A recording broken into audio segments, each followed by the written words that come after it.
Vice చైర్మన్గా కూడా మార్గదర్శనం చేస్తున్నారు.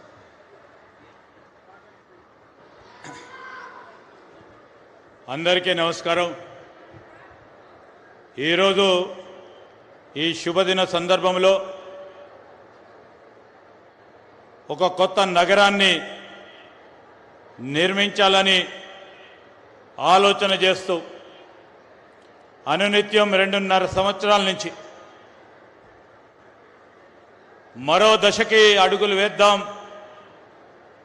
అని మన గౌరవ ముఖ్యమంత్రి గారు, ఈనాటి ముఖ్య అతిథి మన నాయకులు రేవంత్ రెడ్డి గారి నాయకత్వంలో వేదికపై ఆసీనులైన వారితో పాటు గౌరవ శాసన సభాపతి, ఈ ప్రాంతవాసులు గౌరవనీయులు గడ్డం ప్రసాద్ గారికి, అదేవిధంగా గౌరవ డిప్యూటీ చీఫ్ మినిస్టర్ గారు బట్టి విక్రమార్క గారికి, సహచర గౌరవ మంత్రివర్గ సోదరులు పొంగులేటి శ్రీనివాసరెడ్డి గారికి, ఈ ప్రాంతానికి సంబంధించిన గౌరవ శాసన సభ్యులు మల్రెడ్డి రంగారెడ్డి గారు, అదేవిధంగా గౌరవ పార్లమెంట్ సభ్యులు వేం నరేందర్ రెడ్డి గారు, గౌరవ పార్లమెంట్ సభ్యులు అనిల్ యాదవ్ గారు,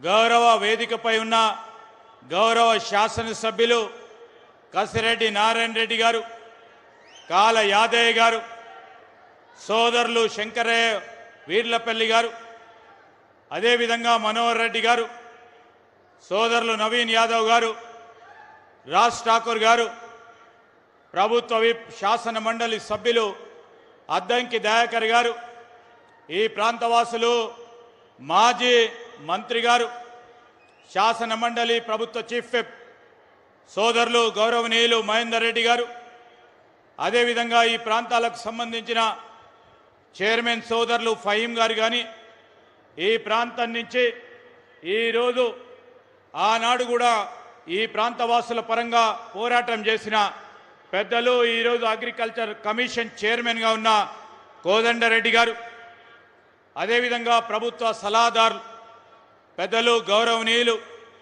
సీనియర్లు సుదర్శన్ రెడ్డి గారు, చైర్మన్లు సోదరులు చల్ల నరసింహారెడ్డి గారు, జ్ఞానేశ్వర్ గారితో పాటు ఈరోజు ఈ ప్రాంతానికి సంబంధించి సోదరులు కేఎల్ఆర్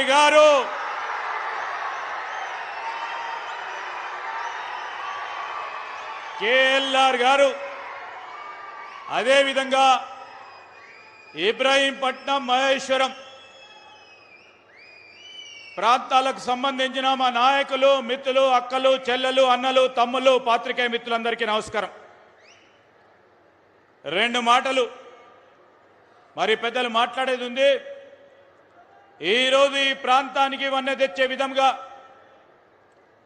ఈ ప్రాంతం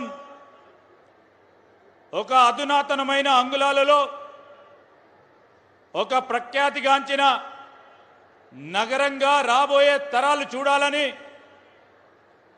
కలలు కంటూ కలవరకే పరిమితంగా కాకుండా ఆలోచన చేస్తూ ఈరోజు మొదటి అడుగులు వేస్తా ఉన్నాం. ఈ శుభదిన సందర్భంలో ఫ్యూచర్ సిటీ డెవలప్మెంట్ అథారిటీకి సంబంధించిన భవన నిర్మాణ కార్యక్రమం ఇప్పుడే మా కమిషనర్ గారు శశాంక గారు మాట్లాడటం జరిగింది. ఒకటి ఫ్యూచర్ సిటీ డెవలప్మెంట్ అథారిటీ, ఈ అథారిటీకి సంబంధించి అనేక గ్రామాలు, అనేక ఈ మున్సిపల్ పరిధిలో ఉన్న ప్రాంతాలన్నిటిని కూడా ఒక అడ్మినిస్ట్రేటివ్ యూనిట్గా రాబోయే కాలంలో ఈ ప్రాంతాలన్నిటికీ సంబంధించి ఆ ప్రాంత వాసుల జీవన శైలిలో మెరుగుతనం తీసుకోవాలి, నాణ్యతను పెంచాలి, మౌలిక సదుపాయాలు పెద్ద ఎత్తున తీసుకెళ్లాలి. ఇక్కడ కావాల్సిన రోడ్లు కానీ, ఇక్కడ కావాల్సిన మన డ్రైనేజ్ సివరేజ్ విషయంలో కానీ, త్రాగునీరు విషయంలో కానీ ఈరోజు ప్రధాన నగరాల్లో ఉంటున్న విధంగా ఈ ప్రాంతవాసులకు అందజేయాలని ముఖ్యమంత్రి గారి ఆలోచన మేరకు ఈరోజు ఫ్యూచర్ సిటీ డెవలప్మెంట్ అథారిటీ రేపు భారత్ ఫ్యూచర్ సిటీకి సంబంధించిన రాబోయే పరిశ్రమలు, కాలుష్యం లేని పరిశ్రమలు, ఈరోజు గ్రీన్ ఫార్మా సిటీగా ఎదగాలని ఆలోచన చేస్తా ఉన్న ముఖ్యమంత్రి గారు ఆనాడు మాట చెప్పిన పెద్దలందరి ఆలోచన మేరకు ముందుకు నడుస్తా ఉన్నాం.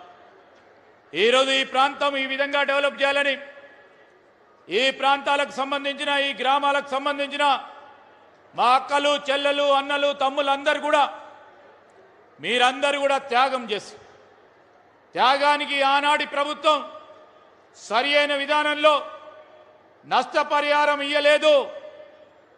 మా ప్రభుత్వం, కాంగ్రెస్ ప్రభుత్వం వచ్చిన తర్వాత ముఖ్యమంత్రి రేవంత్ రెడ్డి గారి నాయకత్వంలో ఎవరికి అన్యాయం జరగకూడదని చెప్పిన మాటపై నిలబడాలని, నష్టపోయిన రైతాంగ సోదరులకి నష్టం కాకుండా వీలున్నంత వరకు వారికి సహకారం అందించే కార్యక్రమాన్ని ఈ 2.5 సంవత్సరాల కాలంలో చేపట్టడం జరిగింది.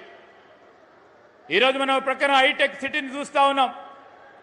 రాబోయే తరాలు ఈరోజు హైదరాబాదు, సికింద్రాబాదు, హైటెక్ సైబరాబాదు రేపు ముందు తరాలు ఆలోచన చేసి చెప్పాల్సిన అవసరం భారత్ ఫ్యూచర్ సిటీ గురించి చెప్పాలి అని ఆలోచనతోనే ముందుకెళ్తా ఉన్నాం.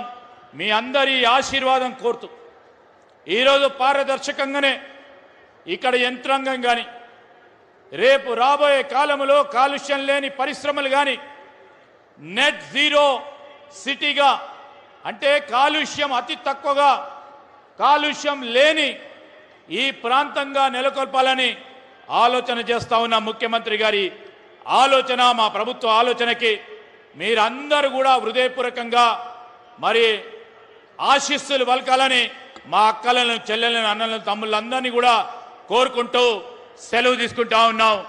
జై హింద్, జై తెలంగాణ. Thank you sir. గౌరవనీయులైన ఉప ముఖ్యమంత్రి వర్యులు మల్లు భట్టి విక్రమార్క గారి సందేశం. ఆనరబుల్ డిప్యూటీ సీఎం గారు, ధనశక్తిని, ఇంధన శక్తిని ప్రణాళికాబద్ధంగా నడిపిస్తున్న పెద్దలు ఆనరబుల్ డిప్యూటీ సీఎం.